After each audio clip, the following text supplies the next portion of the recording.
मुझे बौद्धिस्टों से एक शिकायत है कि वो बौद्ध धर्म चिल्लाते रहते हैं और बुद्ध का नाम लेते रहते हैं, लेकिन दूसरी तरफ वो मांसाहार के पीछे एकदम पागलों की तरह भागते रहते हैं और उसको बहुत सही कहते हैं।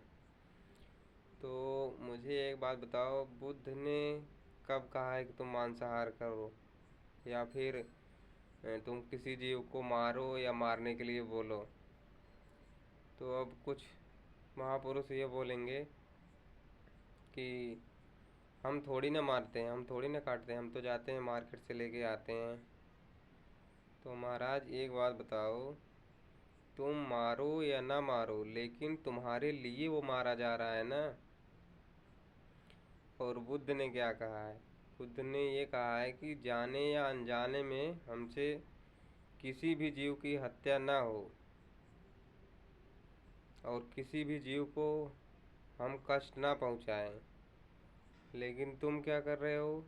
अगर मांस खाओगे तो उसके लिए तो किसी न किसी को मरना पड़ेगा, तभी मांस मिलेगा। बिना मरे तो जिंदा किसी का मांस तो खा नहीं सकते हो, और मांस खाओगे तो वो मरेगा ही।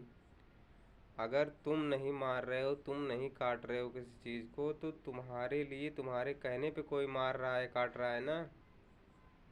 और कुछ लोग तो इतने अच्छे होते हैं कि वो जाएंगे दुकान पे, अपने सामने कटवा के तब लेके आएंगे। कहेंगे पहले से कटा हुआ रहता है तो सही नहीं रहता है, उसमें मिलावट रहती है, बेकार रहता है। तो अगर उनसे एक बात ये कहा जाए कि तुम्हारे बच्चे की अगर उंगली कट जाए तो तुम क्या करोगे? उसकी तुरंत मलहम पट्टी करेंगे। लेकिन वहीं पे किसी भी जीव को अपने सामने कटवा के ला के बना के खा रहे हैं, उसमें उनको कोई तकलीफ़ नहीं, क्योंकि वो उनका अपना नहीं है। उसको एक कीड़े मकोड़े की तरह समझते हैं, जबकि इनको ये समझना चाहिए कीड़ों मकोड़ों में भी जीवन होता है, उनकी भी कुछ इच्छाएं होती हैं, उनका भी जीवन होता है। और बुद्ध ने कहा है कि जिनको हम जीवन दे नहीं सकते हैं उनसे हमको जीवन लेने का कोई अधिकार नहीं है। मतलब जिसको हम जिंदा नहीं कर सकते उसको हमें मारने का कोई अधिकार नहीं है। लेकिन इस टाइम पे जो नए नए बौद्धिस्ट बन रहे हैं वो खुद को बौद्धिस्ट कहेंगे, लेकिन मांसाहार नहीं छोड़ सकते हैं। तो मैं ये बात केवल उन बौद्धिस्टों के लिए कह रहा हूँ जो खुद को बौद्धिस्ट बौद्धिस्ट चिल्लाते हैं और मांसाहार उनके लिए बहुत ज़रूरी है।